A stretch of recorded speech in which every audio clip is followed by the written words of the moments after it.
बाहर से अमीर, अंदर से गरीब ससुराल।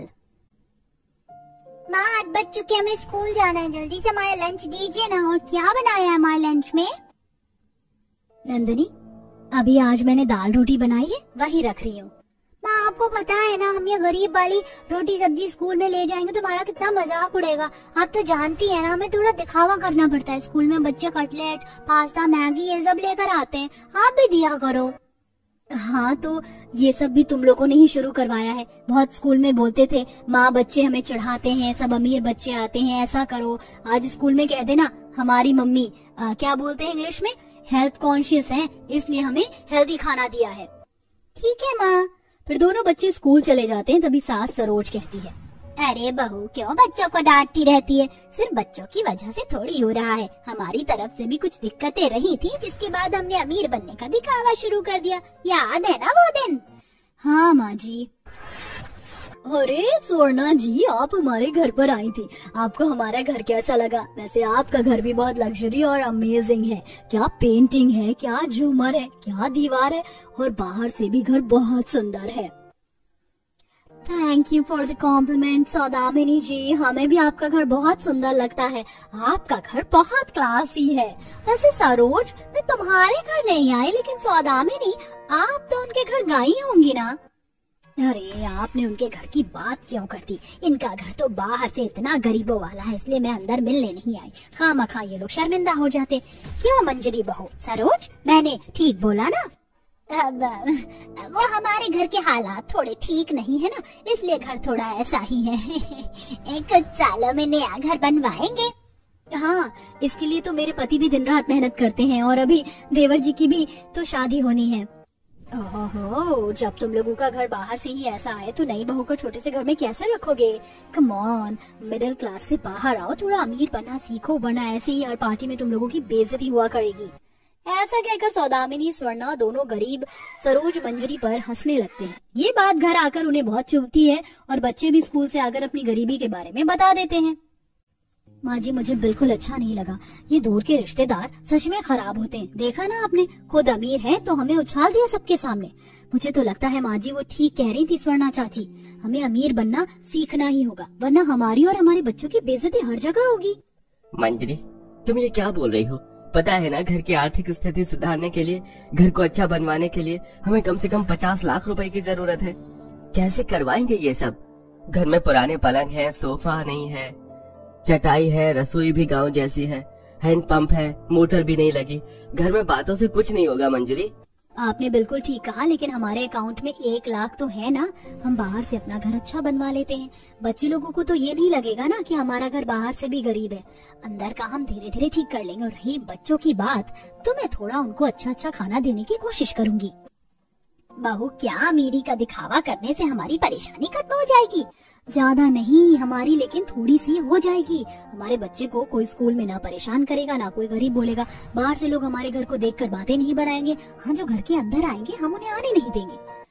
ससुर मंजरी की बात से खुश हो जाता है। फिर बैंक से पैसे निकलवाने के बाद वो अपना घर बाहर से टाइल का करवा देते हैं, बैल्कनी सजाने के लिए अच्छे अच्छे पौधे लगा देते हैं, और घर का दरवाजा खिड़की भी सुंदर बना लेते हैं। लेकिन अंदर से घर वैसा ही पुराने जैसा होता है, और वह अपनी शादी में जाने के लिए या बाहर जाने के लिए बच्चों से लेकर बूढ़े तक 2 दिन अच्छे अच्छे कपड़े खरीद लेते हैं, और अमीर लोगों की पार्टी में जाकर उनके साथ उठना बैठना, बात करने का लहजा देखकर सीखते हैं। कुछ दिनों बाद मंजरी अपने दोनों बच्चों के लिए सैंडविच बनाती है। वाह माँ, आज आपने हमारे लिए सैंडविच बनाया है, पर हम पर तो पैसे नहीं थे ना। फिर माँ? चिंता मत करो, पैसे तो अभी भी नहीं है, बस मैंने 10 रुपए का ब्रेड का पैकेट लाकर टमाटर और खीरा लगा दिया है। इसमें तुम अमीर लगोगे, पर अंदर मक्खन नहीं है, इसलिए खुद ही खाना ये, और जैसा सिखाया है वैसा करो, इंग्लिश बोला करो। Don't worry mom, we will take care of ourselves. इसके बाद स्कूल में भी गरीब बच्चों को देख उनके अमीर फ्रेंड्स उनकी इज्जत करने लगते हैं, और ऐसे ही बाहर से घर बन जाने से गरीब परिवार की भी आस पड़ोस में खूब तारीफ होने लगती है। और याद है ना माँ जी आपको, फिर लोगों ने हमारी कितनी तारीफ की थी ना घर की। हाँ बहू, बेइज्जती तारीफ दोनों देख लिया है हमने कुछ ही समय में। पीयूष की शादी होने वाली है, मुझे तो बहू की टेंशन है, वो आकर क्या सोचेगी। 1 महीने में ही बहुत कम पैसों के साथ पीयूष की रचना से शादी हो जाती है। गृह प्रवेश करके जैसे ही वो घर के अंदर आती तो हक्की बक्की रह जाती है। माँ जी, जेठानी जी, ये क्या है? मेरा ससुराल बाहर से तो सुंदर लग रहा है, लेकिन अंदर से 2 कौड़ी का लग रहा है। ये क्या कोई मजाक है? बहू हमें माफ कर दे, तेरा ससुराल अंदर से ऐसा ही है। लेकिन माँ जी क्यों? फोटो में तो मुझे घर बाहर से बहुत अच्छा दिखाया था। रचना, मैं तुमसे कोई झूठ नहीं बोलना चाहता, सीधी बात करता हूँ। हमारी बहुत बेइज्जती होती थी गरीब होने की वजह से, इसलिए हमने घर को बाहर से अच्छा बनवा लिया। लेकिन धीरे धीरे ये भी हो जाएगा, एकदम से तो घर नहीं बनता ना। आई होप कि तुम समझो। ठीक है।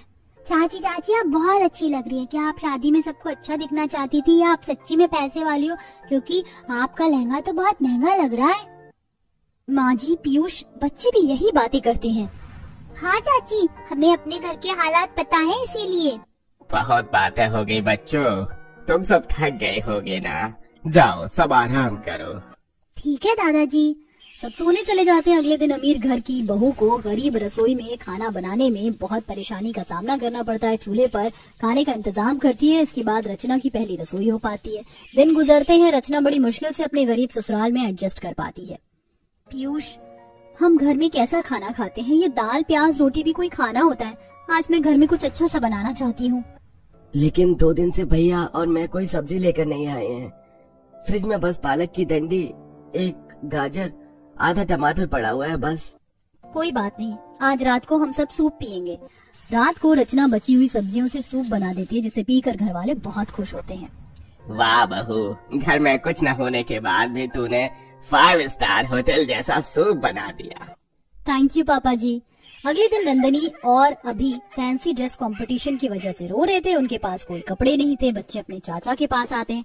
फिर रचना अभी को पुराने कपड़ों के साथ कैसे तैयार करती है, जिससे वो एक असली का और नंदनी के कपड़ों को काट कर ऐसा डिजाइन करती है कि एक सुंदर सा गाउन बन जाता है। बच्चे यही पहनकर स्कूल में जाते हैं तो फर्स्ट प्राइज लेकर आते हैं।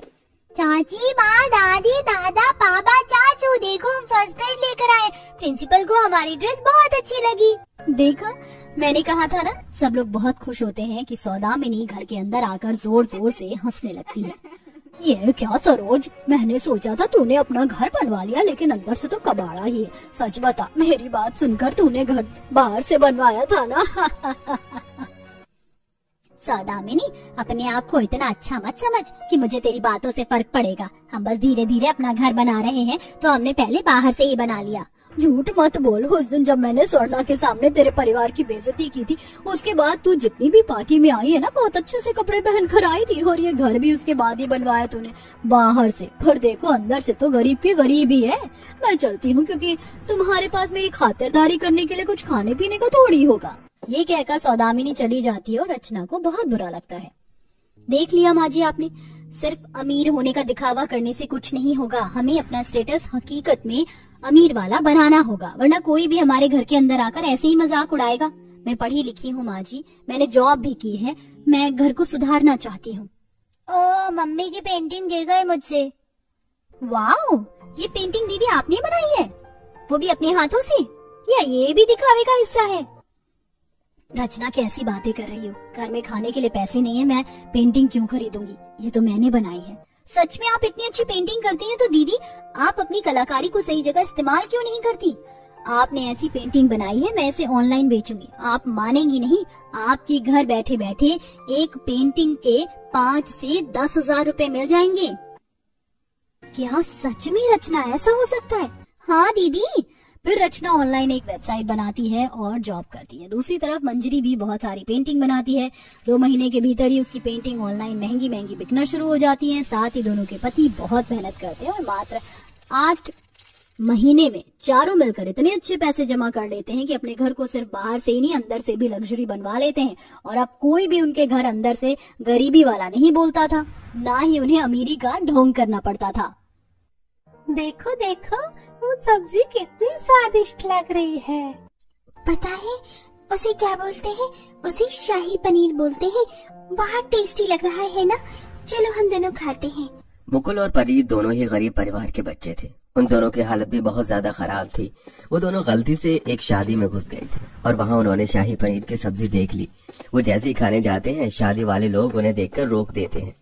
सिक्योरिटी गार्ड, कहाँ पर हो तुम सभी? वेटर, तुम लोगों के होते हुए भी यहाँ भिखारी घुस गए हैं। ओह माय गॉड, मेरी बुआ किड्स, इन्हें जल्दी से यहाँ से बाहर निकालो। ये हमारी पार्टी खराब कर रहे हैं। इस तरह सिक्योरिटी गार्ड आते हैं और उन्हें धक्के मार मार कर वहाँ से बाहर निकालने लगते हैं। उनकी गरीब माँ उन्हें ढूंढते हुए उस शादी के टेंट के बाहर आ जाती है। अरे निकलो यहाँ से, आगे मुंह उठाकर। इतनी बड़ी पार्टी में शाही पनीर खाने के लिए आए थे, चप्पल खाने लायक हो तुम लोग। ये सब उनकी माँ सुन लेती है और वो फौरन उनके पास आती है। तुम दोनों की हिम्मत कैसी हुई मेरे से बिना पूछे यहाँ शादी में आने की? ममता इतना कहते ही अपने दोनों बच्चों को जोरदार तमाचा मारती है। बच्चे वहाँ रोने लगते हैं। माँ, हमें मत मारो, हमें भूख लगी थी इसलिए यहाँ पर आ गई थी। माँ हमें भूख लगी है माँ, हमें शाही पनीर की सब्जी खानी है। शाही पनीर की सब्जी खानी है तुम्हें? रुक जाओ, तुम्हें शाही पनीर की सब्जी तो मैं खिलाऊंगी। ममता उन्हें गुस्से में वहाँ से अपने घर ले आती है, जहाँ वो अपने बच्चों को गुस्से में डांटने लगती है। कितनी बार मना किया है तुम लोगों को, भिखमंगों की तरह वहाँ टेंट में खाने पहुँच गए। हमें आप कभी कुछ अच्छा नहीं खिलाते हो, एक शाही पनीर तक नहीं खिलाया गया आपसे। एक तो शाही पनीर खिलाती नहीं हो, ऊपर से मारती भी हो। ममता के डांटने पर दोनों बच्चे रो रहे थे। तभी घर पर कैलाश आ जाता है। क्या हुआ, क्यों रो रहे हैं बच्चे? कैलाश के पूछने पर ममता उसे सब कुछ बताती है। चिंता मत करो मेरे बच्चों को मैं शाही पनीर की सब्जी जरूर खिलाऊंगा, बस मुझे थोड़ी सी ज्यादा मेहनत करनी होगी। गरीब माता पिता क्या ही करते, बच्चों को शाही पनीर खिलाने के लिए वो मेहनत करना शुरू कर देते हैं। कैलाश अपनी कंपनी में 2 गुना ज्यादा काम करता है ताकि वो एक्स्ट्रा पैसा कमा सके, लेकिन इतनी मेहनत के बाद भी उसके पैसे बचते ही नहीं। आपकी तनख्वाह कब मिलेगी? राशन की दुकान वाला हमें राशन नहीं दे रहा है, घर में खाने को कुछ भी नहीं है। तभी बच्चे स्कूल से आते हैं। पिताजी, हमें स्कूल से आज बाहर कर दिया गया क्योंकि हमने स्कूल की फीस नहीं भरी। आपने हमारे स्कूल की फीस क्यों नहीं भरी पिताजी? चिंता मत करो, मैं आज ही तुम्हारे स्कूल की फीस भर दूंगा और राशन वाले को पैसे दे दूंगा। आज ही मुझे तनख्वाह मिली है। कैलाश ने सोचा था कि वो कुछ पैसे बचाकर अपने बच्चों को शाही पनीर की सब्जी खिलाएगा, लेकिन घर के खर्च इतने ज्यादा थे कि वो 1 रुपया भी नहीं बचा पाया। एक राशन की दुकान, दूसरी तरफ किराए का मकान और तीसरी तरफ बच्चों की स्कूल की फीस। चारों तरफ पैसा जाता है और खत्म हो जाता है। आखिरी में बच्चे शाही पनीर खाने की उम्मीद में बैठे होते हैं। पिताजी, आपने शाही पनीर नहीं बनवाया? अगले महीने बनवा दूंगा बेटा, इस महीने हाथ थोड़ा तंग है। इस तरह 1 से 2 महीने, फिर 3 महीने बीत जाते हैं, लेकिन शाही पनीर नहीं आता। घर की परेशानियों को देखकर ममता एक दिन खुद से कहती है, आखिर कब तक ये सारी परेशानियां देखनी पड़ेंगी? मेरे बच्चों को मैं इस हालत में और नहीं देख सकती, मुझे ही कहीं काम ढूंढ लेना चाहिए। ममता काम ढूंढने निकलती है, लेकिन उसे काम नहीं मिलता।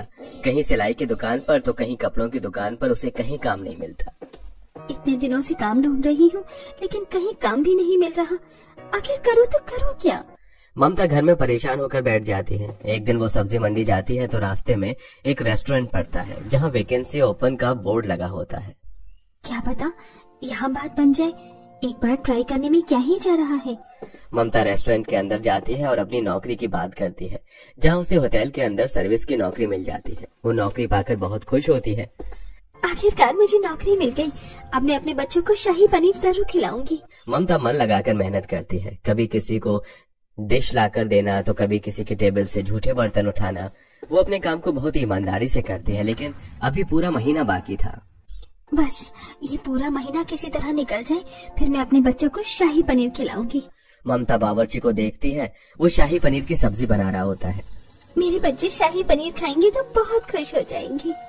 होटल का बावर्ची ये सुन लेता है। अच्छा, तो तुम्हें अपने बच्चों को शाही पनीर की सब्जी खिलानी है। एक काम करो, काउंटर से सब्जी पैक करवा लो। अभी महीना पूरा होने में समय है और अभी मेरे पास पैसे नहीं है। अच्छा, ये बात है। तुम्हारे बच्चे भी छोटे हैं क्या? हाँ जी, मेरे बच्चे अभी छोटे हैं, उन्हें शाही पनीर खाने की बहुत ही इच्छा है।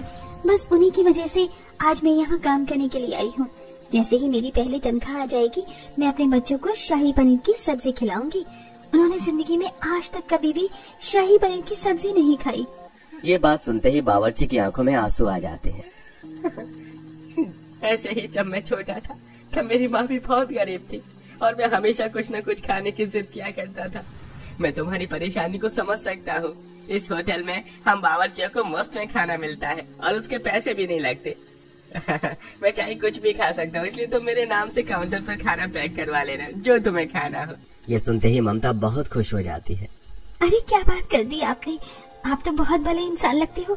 मुझे तो लगा था कि पूरे महीने तक मुझे इंतजार करना पड़ेगा, लेकिन आज मैं फाइनली अपने बच्चे को शाही पनीर की सब्जी खिलाऊंगी।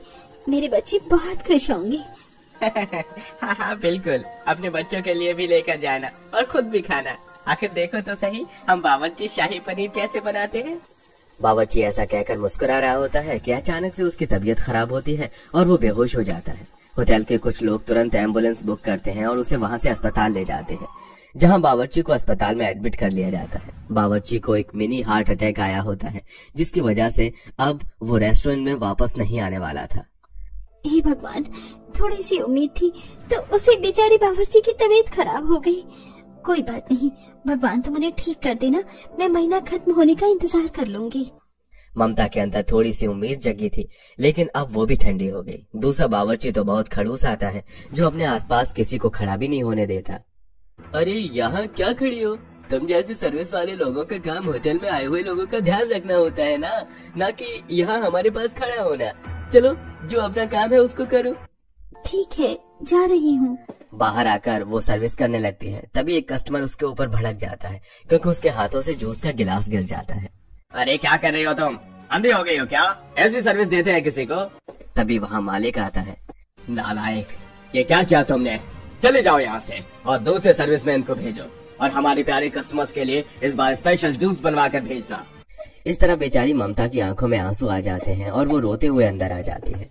यहाँ तो मेरी गलती भी नहीं थी। फिर भी मुझे इतना डांट दिया, लेकिन कोई बात नहीं, एक दिन सब कुछ ठीक हो जाएगा। ममता सारी बातों को नजरअंदाज करने के बाद फिर से काम में लग जाती है। जैसे जैसे महीना बीत जाता है, आखिर में उसे अपनी तनख्वाह मिलती है। तनख्वाह के पैसे देखते ही उसकी आंखों में आंसू आ जाते हैं। आखिर में मुझे आज तनख्वाह मिल ही गई। आज मैं अपने बच्चों के लिए शाही पनीर लेकर जाऊंगी, सब लोग बहुत खुश हो जाएंगे।